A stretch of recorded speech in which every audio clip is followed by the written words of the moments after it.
दोस्तों आप लोग कैसे हैं? भोलेनाथ से गुजारिश कर रहे हैं आप लोग अच्छे होंगे दोस्तों। तो देखिए दोस्तों, हमारे वीडियो को लाइक सब्सक्राइब जरूर करिएगा आप लोग दोस्तों।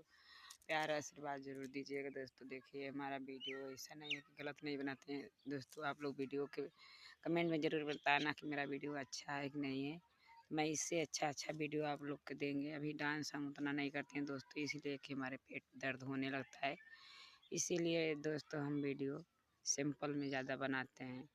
दोस्तों हमारे वीडियो के ज़्यादा से ज़्यादा आप लोग लाइक सब्सक्राइब शेयर ज़्यादा से ज़्यादा सपोर्ट करिए दोस्तों। और देखिए गलत वीडियो तो हम बना नहीं रहे हैं, प्यार आशीर्वाद ज़रूर आप लोग दीजिएगा दोस्तों। जितना जानते हैं उतना बनाते हैं, बाद में आप लोग से सीख लेंगे। खुद अकेले हैं इसीलिए कहीं जा नहीं पाते हैं, आएंगे ज़रूर आप लोग से मिलने एक दिन दोस्तों। आप लोग के भी इनवाइट करेंगे अपने घर, खुशी की बात है। तो बुलाएंगे सबको दोस्तों, प्यार आशीर्वाद ज़रूर दीजिएगा। बाय।